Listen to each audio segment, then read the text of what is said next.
Welcome to Pregnancy Help Podcast. My name is Christine Grimmett, and I'm here with two special guests. We have Betty McDowell, the Vice President of Ministry Services at Heartbeat International, and we have a very special guest with us at the conference this week. His name's Darren Mulligan. He is the lead singer for We Are Messengers. He serenaded us last night at dinner. He had some music and a really great message for our crew, and so it's just a blessing to have him here. We are here at the Heartbeat Annual Conference. We're celebrating a 50th birthday for Heartbeat International, so it's a little extra special this year. And we are blessed to be in person. Last year was our virtual-only conference, and this year we did both virtual and in-person happening at the same time. So we have our hands full, but it has been a wonderful week so far. And Betty, I'm going to turn things over to you to see where this goes. Hey, thanks so much, Christine. Darren Mulligan. Okay. Betty, I have all these questions for you. I'm a fan, so I'm just so people know I'm keeping my distance. I'm fangirl, but I'm keeping my fan woman, fan old woman. Keeping my distance. But we were trying to figure out last night in our room. We were talking about when did we all get kind of figured out we are messengers?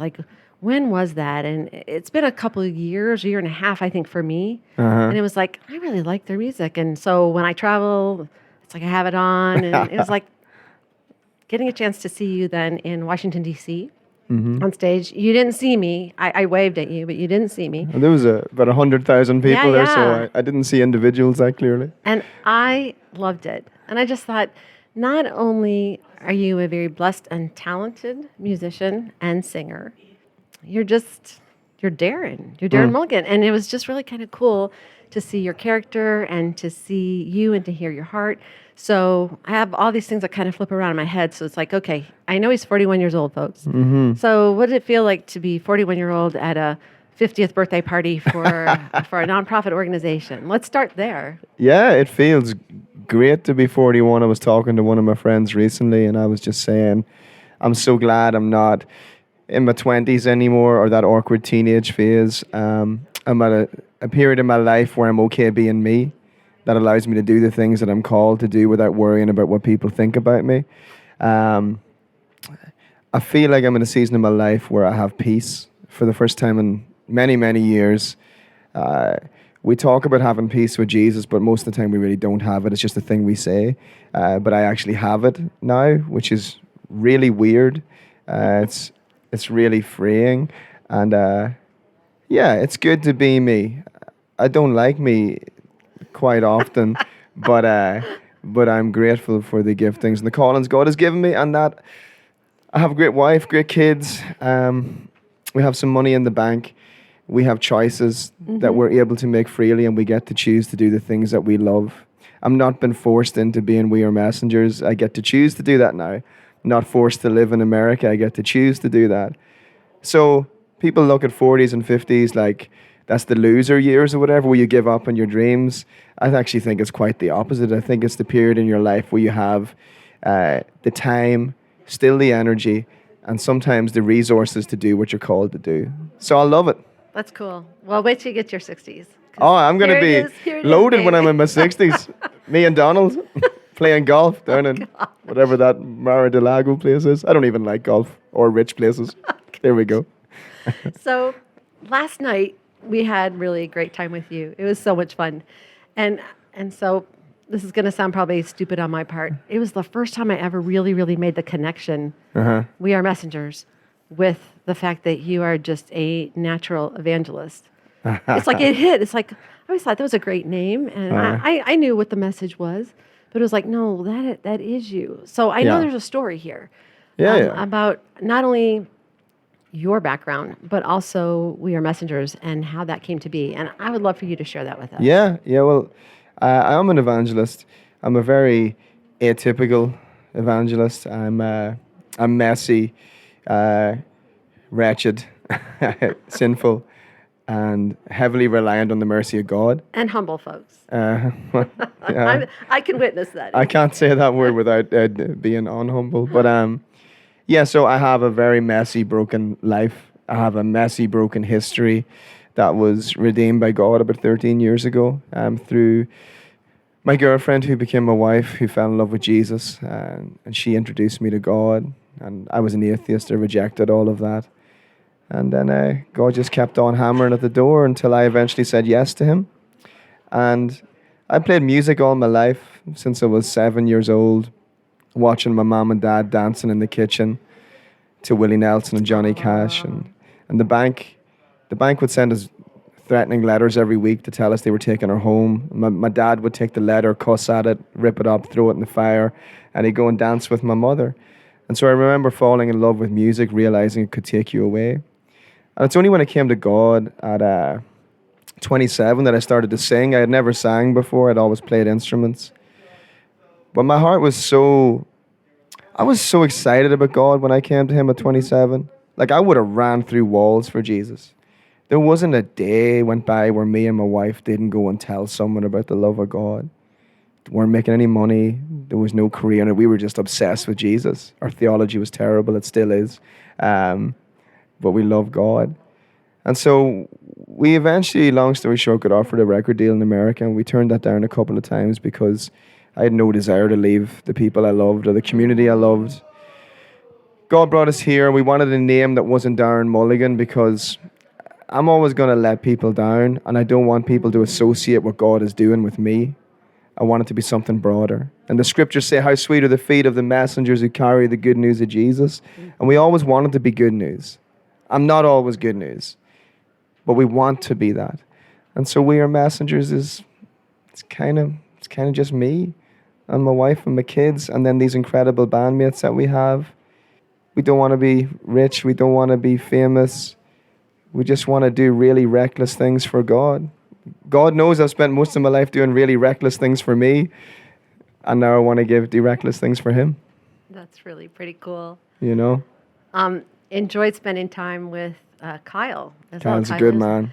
And also a very talented young man. Yeah. It was impressive, and loved really the chemistry that you guys had on stage. And so how do you find good bandmates? It's hard, and they've come and gone over the past 6 or 7 years, but Kyle has been the one consistent member of the band. And I think what we have in common is we're both introverts. We both like to hide in corners. And we've both got giftings that have forced us into the public place. And so we're able to laugh at ourselves. And each other. I noticed that you laugh at each other. Yeah. If you can't laugh, I don't know how anyone can share the gospel without joy. And so we have joy. We have friendship. We have accountability. It's a really good friendship. I don't have many of them. Doing what I do, there tends to be a lot of people that want to have relationship for upward mobility and their agendas. Yeah. But honestly, that can be the church at times too. Why are we pro-life? It's an agenda. The agenda tends to be for people that aren't passionately consumed with Jesus. Pro-life is an agenda to achieve social justice means, and I don't have much time for that either. The problem with that is then we tend to make these young mothers our agenda. Jesus didn't have agendas. He just had compassion. He just had love. And so if we look at young mothers and fathers without looking at them as achievement goals or achieving our agendas, then we tend to be actually much more relatable and compassionate. And so I would used to look at young girls who've had abortion, and all the judgments would run through my mind. How can they? Why would you? How dare you? And what I realize now is these young girls just need someone to step in alongside them and say, I can't imagine how hard this is, but we'll walk with you. Not because we want you to be like us, but because we're compelled to love you by the love of Christ. Kind of like that made in the image thing, right? Is that? It's a good segue. You're doing all right at this podcast. Like made in the image of God, I think it's just... I always start with the idea of, if I'm going to tell someone about the love of God, I have to believe that and experience it for myself. And so that song only happened like a year and a half ago when I was having this crisis of identity again. And the Lord reminded me it's okay. I'll tell you a story I haven't told anyone. This will be good, right? All right. So when I turned 40, I bought myself a soft top Chevy Camaro, right? I'm Irish. I thought, let's have a midlife crisis, buy a sports car. So I did. And had it, drive around the top down every now and then, take the kids for a ride, my wife for a ride. It was a good time. 2 weeks ago, the Lord told me to sell my Camaro. And I was like, well, why? And he said, just sell your Camaro. So I told my wife, Heidi. She said, no, don't sell your Camaro. I love the Camaro. She went out for dinner with someone. When she come back, I had sold the car. Right? 'Cause that's the way I am. And we didn't have a car. And so I was like, what now, God? He said, you don't need a fancy car. That's not who you are. He said, get a truck. I was like, all right. And then he said, you made $23,000 on your car. I want you to buy a truck for $10,000 and take the other $13,000 and buy some forest in Ireland. And so I did. Found this Christian man out in Cookville, bought a truck. It's got no air conditioning. And the first day I was driving it home, I realized that for the first time in a couple of years, I wasn't looking at my phone. I wasn't thinking about what's next in my career. I had my arm out the window, just singing, going slow. And so I'm at this place in my life where the Lord has reminded me it's not about how I appear or what I want to do. It's about just listening. And that he has good things for me. And those good things might be slower, might look less cool, mightn't draw attention, but they are good things. And I think, I'm looking at signs here like wee babies smiling. Me and my wife really want to leave a legacy that impacts the pro-life movement. I'm not sure what that's going to be yet. But I know the Lord's setting us up to do something that matters. Because songs that don't matter don't matter. Mm-hmm. Christians that don't do anything except talk, they don't have an impact. And so I can talk about being pro-life all I want, but until I give my time and energy and money and resources, I'm not really pro-life. I'm just pro-nonsense. So that's actually where I wanted to go next. Not the pro-nonsense, but that's a new group I'm starting. Pro-choice, pro-life, and pro-nonsense. I am pro-nonsense because I'm Irish. I like that. Was there an event? Well, tell me a little bit about the process of what the really deep awakening was for you on this particular issue of helping women and the issue of abortion. Like what happened or what was happening that brought you to this place? Because there are a lot of great musicians, singers out there who hold to this conviction of sorts, but they're not out there like you're out there. Well, I think sometimes we don't there are a lot of great Christian singers and country singers and pop singers that are pro-life and do provide a lot of resources and time and energy behind the scenes, but very few of them actually step forward and say, well, this is who I am, this is what I want to be engaging in. Because of what's happening in America, cancel culture, as soon as you lift your head above the parapet, you have some two-bit social commentator, harassing you. So it's a scary thing to come out and say, this is what me and my family believe, and this is what we're putting our time into. So you're saying it could be a career? Yeah, it's not helpful. It's not helpful to my career. Yeah. Not in the slightest. Like it is essentially very damaging to my career. Yeah, but look at the fame it brought you here at Heartbeat. I'm famous at Heartbeat. No, it's a damaging thing to my career in one part. But I have to remember that when I honor God, he honors me. And so our career is thriving. Every show we're doing now is sold out. I think one of the things I'm afraid of when I talk about this is I'm afraid of the finger pointing. I'm afraid of the people going, yeah, but you're that guy. You're a sinner, aren't you? You're messy. You're kind of a bit rough around the edges, a bit dirty. And I used to be like, imagine if people really knew me. I really don't care. They can take everything from me. They can't take God. They can't take my relationship with the Father. So fear keeps us from speaking the truth. We like to tickle people's ears, tell them Jesus loves you. And I often say, well, big deal, who cares? Jesus loves everybody. It doesn't make you special because Jesus loves you. And so I want to be able to demonstrate a gospel in which prodigals get to come home, prostitutes and adulterers get to be redeemed, thieves get to be known as people of good character. I want to share a gospel where redemption happens. And until I show up and do the work and not just saying it, I can't be the kind of evangelist that I need to be. I tell my kids about it all the time. I tell, don't confuse Daddy with Jesus. Daddy's a punk. He sings in a band called We Are Messengers. Jesus is holy. So I remind them that even their salvation, I said, that's not got anything to do with me. That's the Lord calling you through faith. I don't want people to confuse me with God, because I will let them down. I'll let you all down. That's the truth. And so the last 2 weeks, we've led hundreds of people to faith at our shows. We've led lesbians to Christ. We've led prostitutes to Christ. We've led good Sunday school, people to Christ. We led a 77-year-old woman who was baptized at 7 to Jesus 3 nights ago, who had never believed. And in the middle of that, I asked, "Oh, well, why me?" And he's like, "Why not?" So it doesn't make me special because I get to do this. The gift is that I get to partner with God in what he's doing, and that enriches my life. So it's no burden to be abused online for believing in this.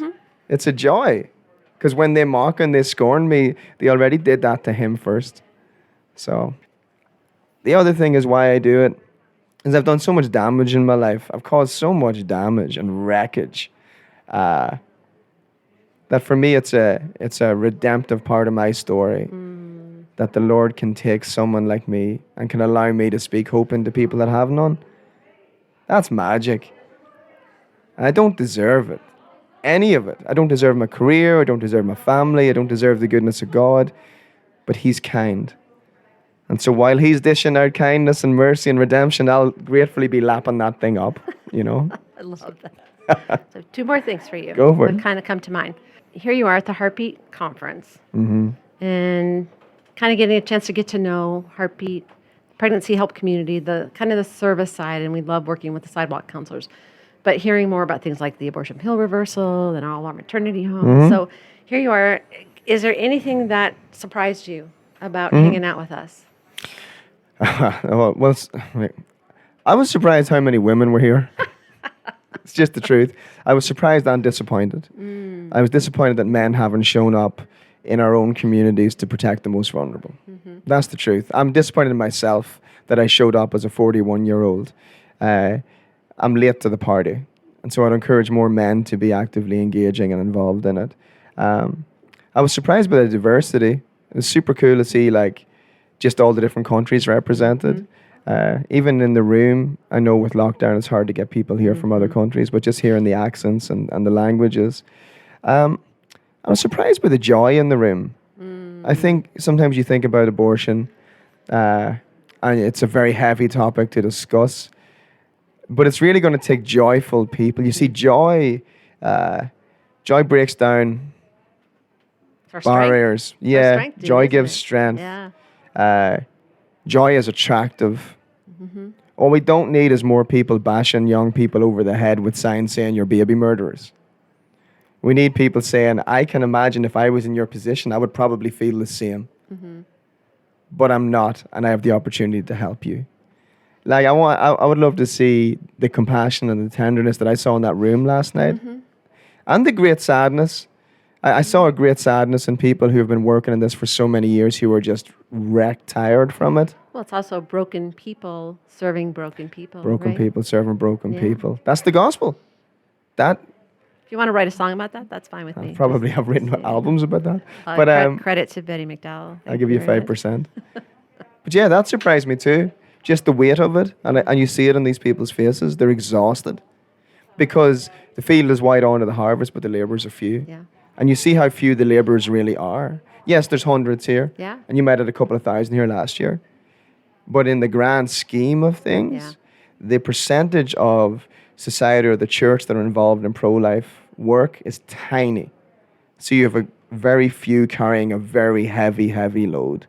And they need support. And honestly, they need people like me and people that have some kind of notoriety or semi-fame or fame to step forward and go, yo, shine a light in this. Jesus had a habit of hanging out with people that it was unpopular to hang out with. And I'll just say it again. Being pro-life is taboo in our culture, which is so infuriating because pro-choice isn't. We celebrate being pro-choice. Not very many people celebrate being pro-life. I want to learn and help people learn how to celebrate being pro-life in that we're pro-mother first, pro mother and father, pro mom and dad. That's the way I stand on this thing. I want every baby to be born. Yeah. But if I can't love the mother and the father, who am I to pretend I'm going to love the baby? So love mom first, love the dad, love the grandparents, and hope to God that we're able to just see these little babies come and just glorify the Father. And not even just glorify the Father. You know, I want kids to glorify the Lord, yeah. But I just want them to be born. I think about my own kids and the pain in my bum that they are. Bum is a very polite Irish word for bottom. Which is a polite word for other words. Yeah, you can put it whatever word you want onto it. But they've brought me so much joy. And they enrich the world around us. And they're our future and our hope outside of Jesus and inside of Jesus. Like Jesus always stood with the marginalized. Yeah. But again, I go back to the church because that's where I'm rooted. In Roman times, they would collect babies at the door that parents didn't want. Are we collecting babies at the door? No. Some are. Some are, my friend. Yes, some are, but not enough, including me. Not saying we're all called to adoption or even fostering. But we need to at least be assisting in the process of doing that. So we should all, in a way, be collecting babies at the doors. Be offering alternatives. I'm such a hypocrite, but we all are. And I think it's a good place to start with our own hypocrisy. And then... This is good because you're actually taking me. I know our time is like coming to an end. You're taking me to a place I really wanted to go with you. Well, I was thinking about how you talked about celebrating and how that's what you did with us last night. And it in the movement of pregnancy help, so many times we feel like they're alone. They feel like they're alone. And so when we come together at events like this, it becomes very joyful. Yeah. And it proves to them you're not alone. You're not alone. That's good. And I was thinking about, when I think about Darren Mulligan, what would Darren Mulligan say? Something inappropriate. Yeah, well, so I'm going to do the clean version. And Darren Mulligan would say, you're made in the image of God. And Darren Mulligan would say that it's okay if you're not okay. Yeah.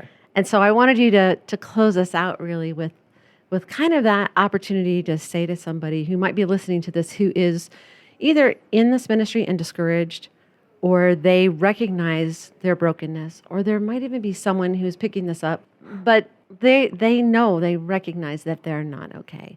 So I know there's probably a story with that particular song, but I thought maybe you could kind of close us out with being able to speak to that and just give a word of encouragement about that. I will, yeah. The Lord reminded me. He says, whatever you've done unto the least of these, you've done unto me. Right? The truth is, they are unborn babies in the womb of a mother who are completely helpless and at the absolute discretion of that mother whether they carry through with a pregnancy or not. They are the most vulnerable in our society. It's true. So whatever you do unto the least of these, I would start by saying that the unborn are the least of these because they are helpless. They have no choice whatsoever. None. And they are the most vulnerable. So I would say if you started out on a journey towards loving the least of these as Jesus loved them, then best to continue that. Because he says that perseverance and endurance, the end result of that is salvation. And not just of children or mothers, but your own personal redemption is intertwined with the redemption of these children. You see, God uses us all and all of our giftings. He really does. And I've been to so many of these pregnancy help centers, as you call them. That's very well said. And when I walk in, I feel hope. I feel like opportunity is there. I feel like the gospel lives there. And so don't grow, this is it. Do not grow weary in doing good, because at the right time, there'll be a harvest. So every seed you've sown and watered with prayer, the Lord will see the harvest come. But if you don't persevere and you don't endure, you'll never get to witness it. I think I said it last night. Don't treat what you do in this ministry as a burden. It's a joy to partner. It's partnership with God. And remember that you can change the world, but it's going to happen in the simple, wee, small things. I get to play for thousands of people. And still my greatest joy is to sit backstage and talk to a wee security guard or a bus driver or a lovely wee woman at catering about the goodness of God. Remember that Jesus sees you in the small things. He's with you in the small things. Any man can stand on a stage and sing for thousands, but very, very few men can listen to the heartache of a woman. And that's what I want to be. And I'm not. But I strive to be that. Don't know if that encouraged you. That's what you got. That was good. That was pretty powerful. That was a great way to end a podcast. I mean, it's like if anybody was wondering, like who's Darren Mulligan? I'd like to know about him. I think we just gave him a really nice picture of someone who's not okay, and it's okay. Yeah, well, you might have got me at the wrong time of day because I've been thinking a lot. I tend to be in a better mood at nighttime because it's when my body clock's really kicking into gear. During the day, I think a lot. I am not okay. That's the truth. Mm-hmm. My wife is not okay. We've both wrestled with abject loneliness and mental health issues for much of our lives, and a feeling of displacement and never belonging. Mm-hmm. Part of that's God's fault because he made us gypsy travelers, and that like gypsy travelers, we've traveled the world. We got nowhere to call home. But then the Lord reminds me in that he says, the foxes have holes and the birds of the air have nests, but the Son of Man has nowhere to lay his head. You know, and what a gift it is to be a traveler, lonely, disjointed and afraid, because I get to share in the ministry of what Jesus is doing. If you frame everything like that, everything's a gift. Mm-hmm. You can keep this in the podcast too. Just for you, if you are listening, you're wrestling with depression or anxiety or bipolar or schizophrenia or wrestling with mistakes you've made in your past or present or hope to make in your future. Remember that God is good, right? And that everything, he promises us that he's turning everything together for the good of those who love him and are called according to his purposes. So if you can look at the mess of your life as something that the Lord is going to use to make something beautiful, then nothing's wasted. Mm-hmm. Not a drop of your sin or your shame or your mistakes or your mental health crises is wasted, because the Lord is going to use that, if you let him, to turn it together to make something altogether more beautiful. See, we think God is missing whenever we're sinning, whenever we're failing, whenever we're alone. But God is astonishingly present. He mightn't be happy about the situation, but he's about to engage all of heaven and turning it towards something beautiful. And I live my life like that. Mistake by mistake, progress by progress, step by step, knowing that he's turning it. And the story was never about me. Mm-hmm. The story has always been about him. And I'll hate saying this, but I got to say it. The story is not about preventing babies being aborted. Mm-hmm. The story is about the love of God and the glory and compassion and tenderness of God being made visible in the world so that many might come to him and know his greatness and his glory and his kindness. And if we reframe that, this whole thing would be a lot less work and an awful lot more party. Because partnership with God, it's just brilliant. This is perfect because we can close things out, because it goes back to Darren Mulligan. We are messengers. I think that was pretty much the theme of the entire podcast, and it explains, again, it's like the lights go on for me. We are messengers. So all of us, the whole lot of us, long after I'm gone, we'll still all be messengers. Yeah. Can I turn that over to you, Christine? Sure. Yeah. Darren, thank you. We really appreciate you sharing your heart with us and really challenging us. I think all of our listeners, I hope they feel empowered by your story and inspired by your story. So thank you both for your time.